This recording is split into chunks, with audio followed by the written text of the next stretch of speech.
C'est aujourd'hui mon tour de vous accueillir chez moi et je vous souhaite la bienvenue.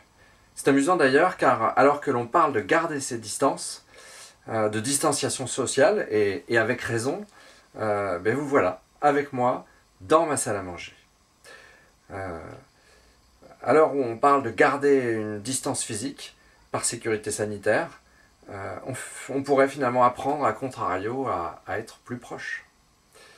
On utilise aujourd'hui abondamment et peut-être plus que jamais une invention du 19e siècle. Vous devinez laquelle ? Vers 1860-1870 est apparu le téléphone, littéralement un moyen de communiquer, d'échanger par la voix à distance. Internet est d'ailleurs un peu le descendant du téléphone. Avec ce type d'invention et toutes les tentatives faites déjà par l'homme au long des siècles, l'homme a cherché à abolir les distances. Aujourd'hui, plus que jamais, la distance devient une notion relative. Par Internet, vous pouvez vous voir, vous parler, vous montrer des choses, etc. Et cela aussi simplement que si vous étiez juste derrière une fine vitre. Alors même que vous pouvez être séparés par les extrémités de la Terre. Mais paradoxalement, vous pouvez vivre au quotidien dans le même logement avec des personnes en vous sentant très éloigné d'elles. Et finalement, on peut se poser la question, mais dans ce contexte, qui est loin et qui est proche ? Pour introduire cette réflexion, j'aimerais vous proposer de lire ensemble un passage de l'Évangile selon Luc. Mais tout d'abord, si vous voulez bien, on va prier ensemble, on va demander à Dieu de nous aider à saisir ce qu'il veut nous dire aujourd'hui. Seigneur, merci.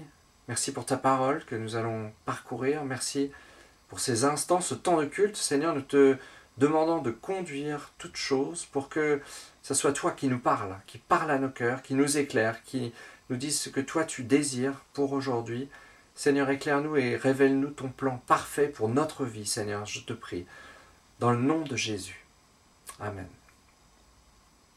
Je vous invite donc à prendre ce texte dans l'Évangile selon Luc, et nous allons le prendre au chapitre 10.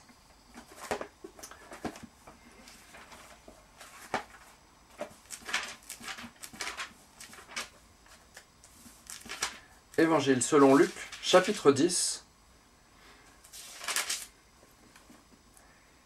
Et voici ce que nous pouvons y lire. Je vous invite à prendre cette lecture à partir du verset 25. Un docteur de la loi se leva et dit à Jésus pour l'éprouver, « Maître, que dois-je faire pour hériter la vie éternelle ?» Jésus lui dit, « Qu'est-il écrit dans la loi ? Qui lis-tu » Il répondit, « Tu aimeras le Seigneur ton Dieu de tout ton cœur, de toute ton âme, de toute ta force et de toute ta pensée, et ton prochain comme toi-même. » « Tu as bien répondu, lui dit Jésus, fais cela et tu vivras. » Mais lui, voulant se justifier, dit à Jésus, « Et qui est mon prochain ?» Jésus reprit la parole et dit, « Un homme descendait de Jérusalem à Jéricho. Il tomba au milieu des brigands qui le dépouillèrent, le chargèrent de coups et s'en allèrent, le laissant à demi-mort. Un sacrificateur qui fortuitement descendait par le même chemin, ayant vu cet homme, passa outre. Un lévite qui arriva aussi dans ce lieu, l'ayant vu, passa outre. Mais un Samaritain qui voyageait, étant venu là, fut ému de compassion lorsqu'il le vit. Il s'approcha et banda ses plaies en y versant de l'huile et du vin. Puis il le mit sur sa propre monture, le conduisit à une hôtellerie et prit soin de lui. Le lendemain, il tira 2 deniers, les donna à l'hôte, et dit « Aie soin de lui, et ce que tu dépenseras de plus, je te le rendrai à mon retour. » Lequel de ces 3 te semble avoir été le prochain de celui qui était tombé au milieu des brigands ? C'est celui qui a exercé la miséricorde envers lui, répondit le docteur de la loi. Et Jésus lui dit « Va, et toi, fais de même. » Dans ce texte, il nous est parlé de 3 personnes qui se sont trouvées à la même distance d'un malheureux. Sur la même route, ils passaient sur la route et il y avait sur le bord de cette route ce malheureux. Un seul a choisi de franchir la distance qui le séparait de ce malheureux. Et la distance physique, en vérité, n'a que peu à voir avec cela. Si vous le voulez bien, ce matin, je vous propose que nous nous posions 3 questions. De qui suis-je proche ? N'y a-t-il pas une opportunité à saisir aujourd'hui, de nos jours ? Et Dieu est-il loin ? Mais avant tout, j'aimerais d'abord parler à ceux qui ne connaissent pas Dieu. Peut-être que vous vous dites que tout cela est très loin de vous. Comme tous, vous aspirez au bonheur, mais vous ne voyez pas trop comment ce Dieu lointain pourrait vous y aider. J'aimerais partager un autre texte de la Bible. Dans le dernier livre de la parole de Dieu, la Bible, le livre de l'Apocalypse, j'aimerais qu'on lise ce texte au chapitre 3.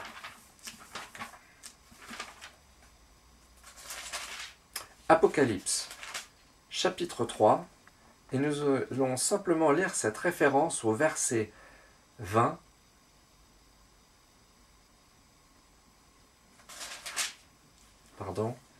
Chapitre 3 et verset 20, et voici ce qui nous est dit. « Voici, je me tiens à la porte et je frappe. Si quelqu'un entend ma voix et ouvre la porte, j'entrerai chez lui, je souperai avec lui et lui avec moi. »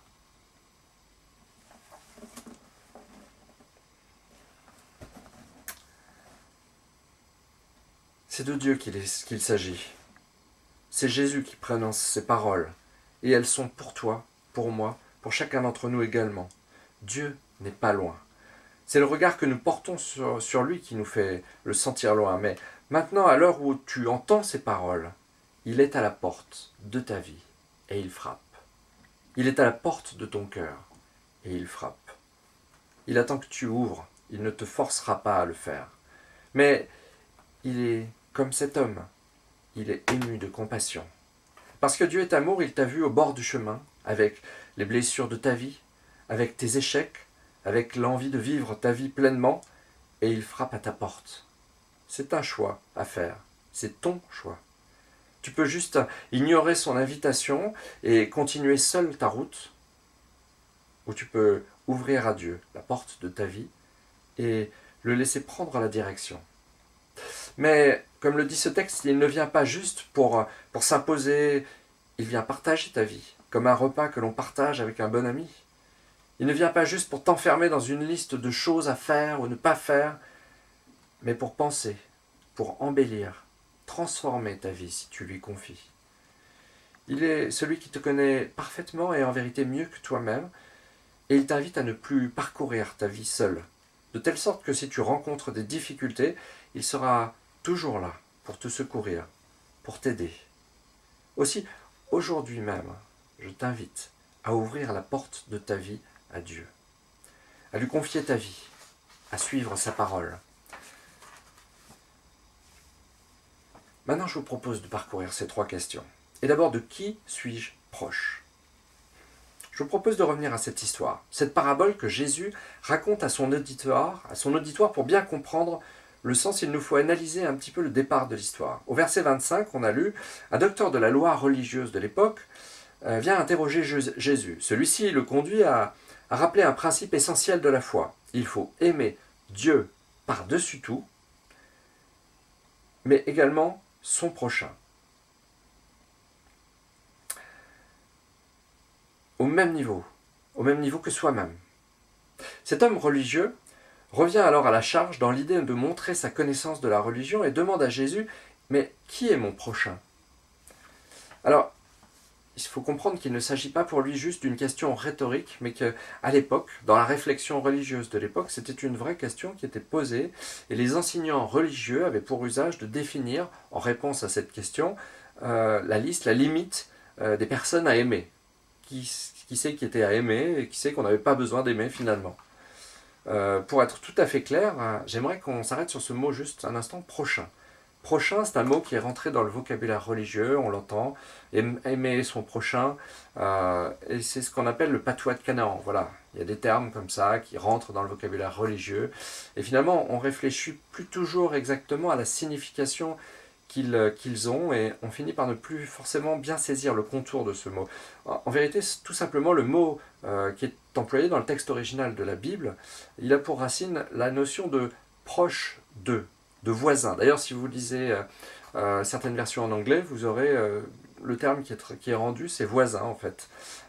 Donc la question est posée littéralement, c'est qui est mon voisin, qui est proche de moi, dans l'idée de dire au final, mais qui fait partie des miens que je dois aimer et qui, au contraire, est un adversaire exclu de cet amour.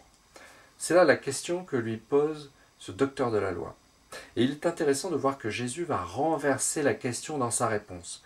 D'abord, il choisit 3 personnages dans l'histoire qu'il va raconter, et parmi eux, celui qui est moralement est le plus loin, c'est lui qu'il va choisir pour manifester la compassion.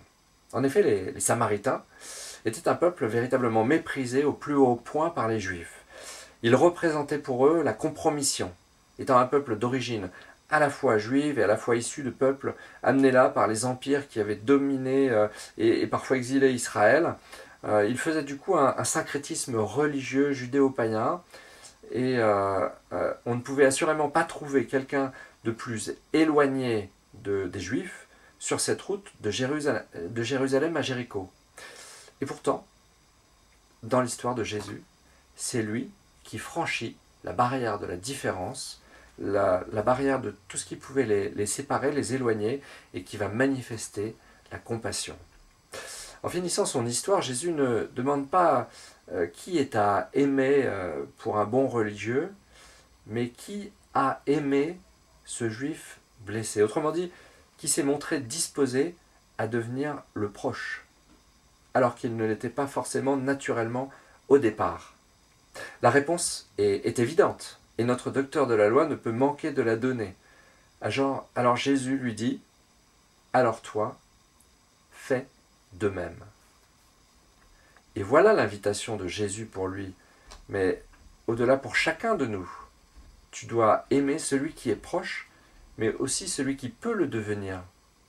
Tu dois traverser la route, franchir la distance pour aller, par compassion, aimer celui qui est différent de toi.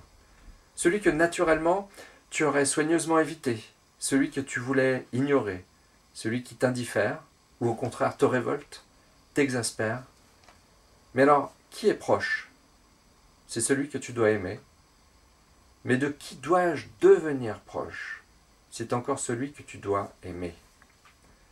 Confiné comme aujourd'hui ou pas, mon prochain, c'est le conjoint avec qui je ne parviens plus à m'entendre. C'est mon adolescent que je ne comprends plus et qui semble comme prendre plaisir à me provoquer. C'est mon enfant qui ne m'écoute plus. Et toi, l'enfant, l'adolescent, ce sont tes parents qui te sortent par les yeux, qui te semblent si loin et déconnectés de ta réalité. Mais c'est peut-être aussi ton voisin bruyant qui t'empêche de dormir, celui qui paraît de mauvaise foi, qui ne fait pas d'efforts pour cohabiter, ou même ce collègue pénible qui ne sent pas bon, qui plombe l'ambiance du service, qui n'écoute pas ce qu'on lui dit, ou encore ce chef aigri. Ton prochain est parfois si proche et pourtant paraît tellement loin, voire impossible à aimer. Mais comprenez que pour le Samaritain, juste le fait de traverser pour s'intéresser à ce juif lui coûtait déjà. Et il l'a fait. Il s'est laissé émouvoir de compassion. C'est toujours le premier pas qui coûte le plus. Mais avec l'aide de Dieu, il ne nous dispense pas d'efforts, mais il nous fait grâce. Il nous donne la force quand nous lui demandons. Et le Samaritain ne s'est pas arrêté là. Il a cédé sa place sur sa monture, avec humilité. Il a utilisé ce qu'il avait pour soigner l'autre. Il a payé l'auberge pour le blesser. Il s'est engagé à payer tous les frais. Il a été jusqu'au bout de son geste d'amour, sans être sûr qu'il aurait ne serait-ce qu'un remerciement. Alors, est-ce que tu es prêt à traverser la route pour celui qui pourrait devenir proche ? Je ne t'invite pas à prendre des risques avec quelqu'un et un comportement dangereux, bien sûr, mais à discerner l'appel de Dieu pour ses futurs proches qu'il t'appelle à aimer, et à aimer en actes concrets. Nous avons un adversaire dans ce monde. Mais comme nous le rappelle Paul dans l'Épître aux Éphésiens, ce ne sont pas nos semblables, mais le diable, le père du mensonge, qui veut mettre la querelle, l'inimitié entre les hommes, et qui veut nous faire croire que ceux qui nous entourent sont nos adversaires. L'adversaire nous fait la guerre. C'est une guerre spirituelle. En temps de guerre, les ponts sont d'une valeur stratégique. Les ponts sur les fleuves ou les rivières. Il y a même des régiments, le génie, qui ont notamment pour mission d'avoir la capacité de dresser des ponts, là où il n'y en a pas. Seriez-vous prêt vous-même à dresser des ponts vers vos proches ou vos futurs proches, pour les aimer? Car c'est là ce que Dieu te demande, d'aimer ce prochain comme toi-même. Et il est vrai qu'aimer a un prix, comme le Samaritain. Il a payé un prix pour aider, pour aimer. Il est facile de dire que l'on aime des gens en difficulté, que l'on ne connaît pas vraiment et qui sont physiquement loin, de l'autre côté de la planète, dans un pays loin d'ici, que l'on ne verra jamais. Mais l'amour que Dieu nous demande de manifester, c'est aussi pour celui qui est proche, celui qui est mon prochain. Cela demande des efforts, de l'humilité, éventuellement de prendre sur soi, de se dépouiller de son trop-plein d'amour de soi pour le rediriger vers les autres. Et alors, nous pouvons être la manifestation de l'amour de Dieu pour nos proches, cette lumière du monde, ce sel de la terre. Je vous invite à lire un autre passage, cette fois-ci dans l'Épître aux Romains, de Paul aux Romains, à partir du chapitre 13.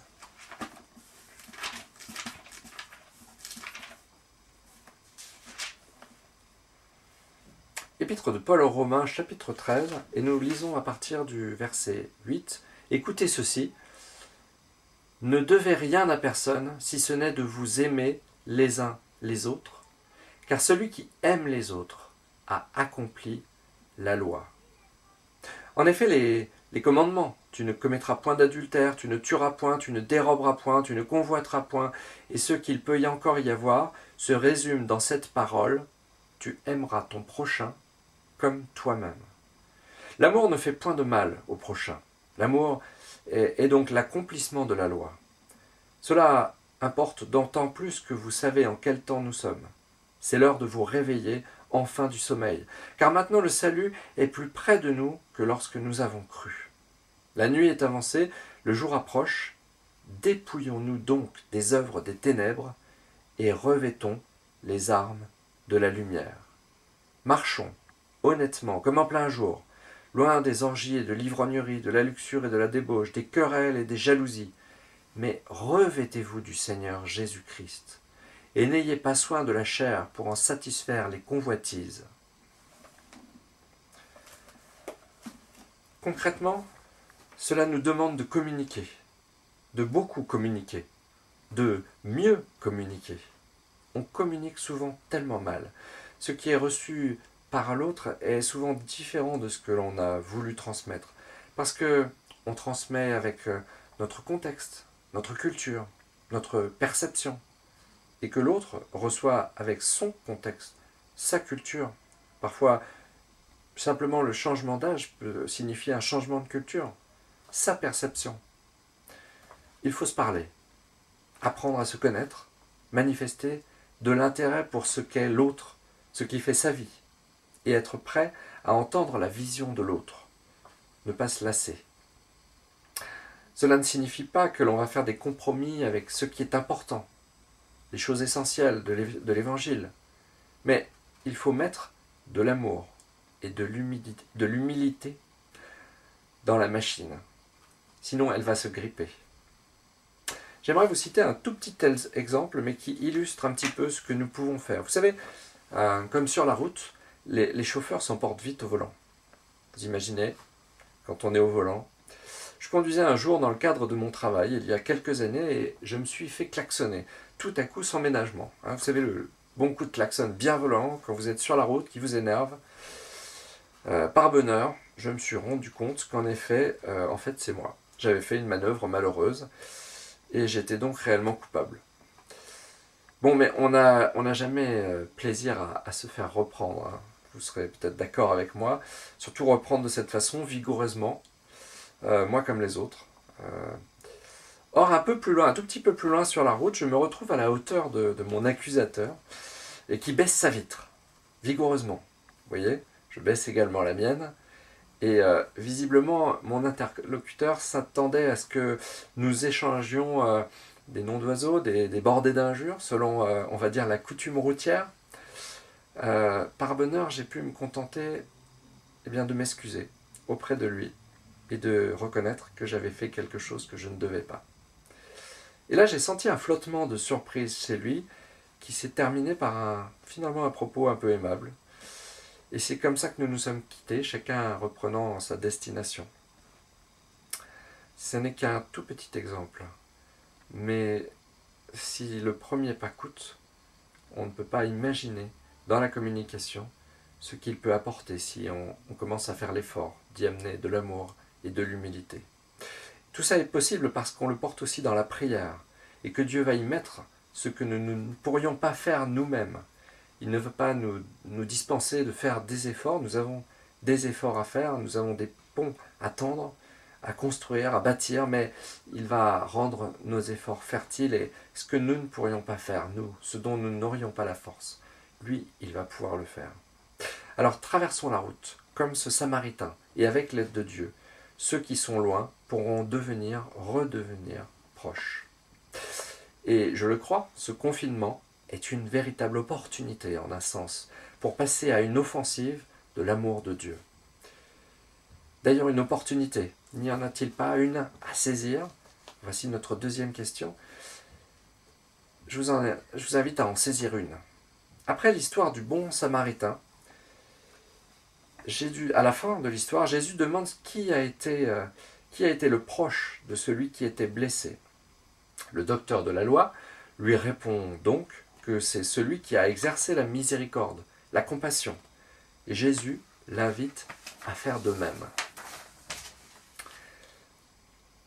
Or, il est très intéressant de constater que le terme utilisé ici pour la miséricorde n'est utilisé nulle part ailleurs dans l'Évangile, selon Luc, pour les hommes.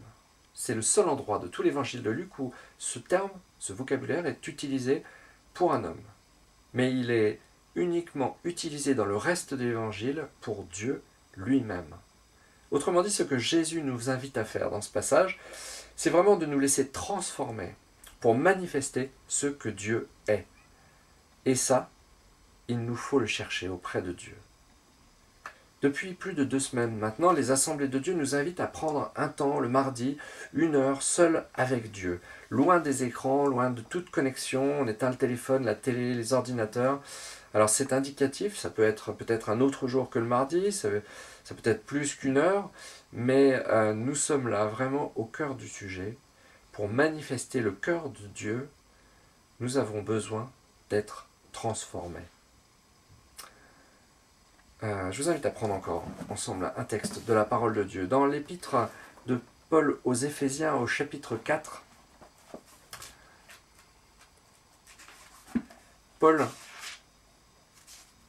épître de Paul aux Éphésiens, chapitre 4, et puis on va lire quelques versets. D'abord les 3 premiers versets du chapitre.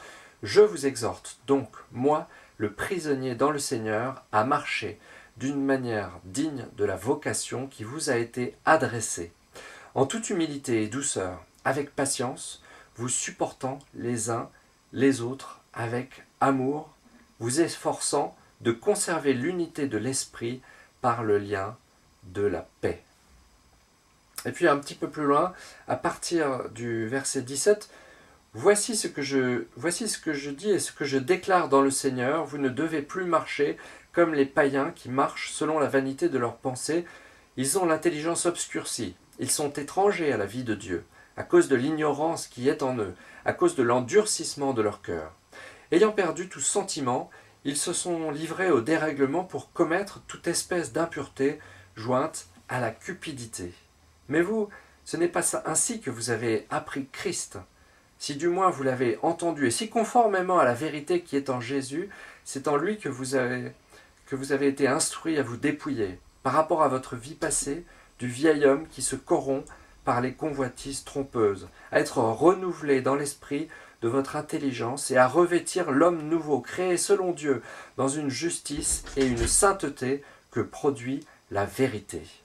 C'est pourquoi renoncez au mensonge et que chacun de vous parle selon la vérité à son prochain, car nous sommes membres les uns des autres. Si vous vous mettez en colère, ne péchez point, que le soleil ne se couche pas sur votre colère et ne donnez pas accès au diable. Que celui qui dérobait ne dérobe plus, mais plutôt qu'il travaille en faisant de ses mains ce qui est bien, pour avoir de quoi donner à celui qui est dans le besoin. Qu'il ne sorte de votre bouche aucune parole mauvaise, mais s'il y a lieu, quelques bonnes paroles qui servent à l'édification et communiquent une grâce à ceux qui l'entendent. N'attristez pas le Saint-Esprit de Dieu, par lequel vous avez été scellés pour le jour de la rédemption. Que toute amertume, toute animosité, toute colère, toute clameur, toute calomnie et toute espèce de méchanceté disparaissent du milieu de vous. Soyez bons les uns envers les autres, compatissants, vous pardonnant réciproquement, comme Dieu vous a pardonné en Christ.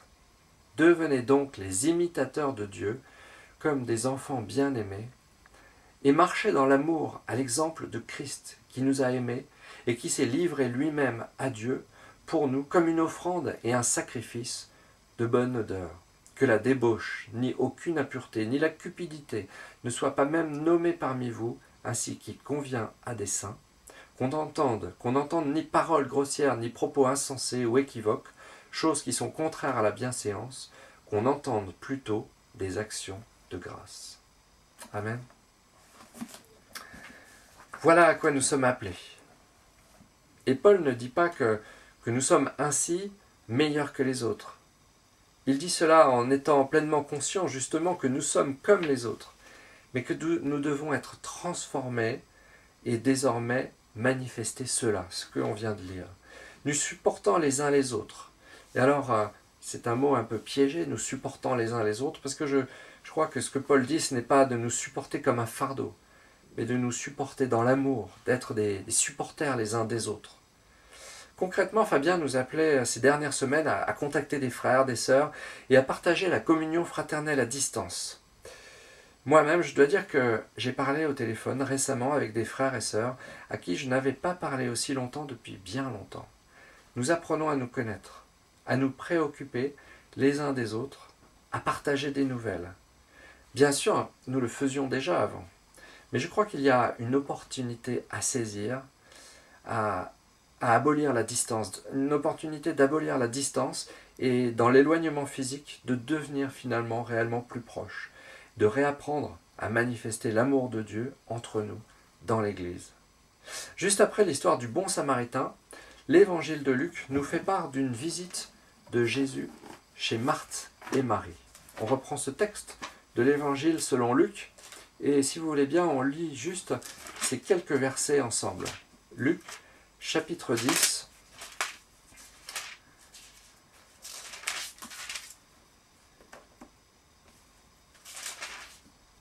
et voici ce que nous lisons à partir du verset 38.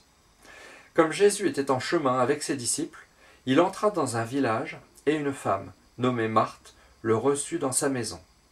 Elle avait une sœur, nommée Marie, qui, s'étant assise aux pieds du Seigneur, écoutait sa parole.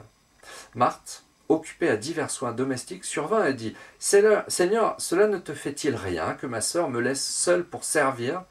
Dis-lui donc de m'aider. » Le Seigneur lui répondit « Marthe, Marthe, tu t'inquiètes et tu t'agites pour beaucoup de choses. Une seule chose est nécessaire. Marie a choisi la bonne part, qui ne lui sera point ôtée. »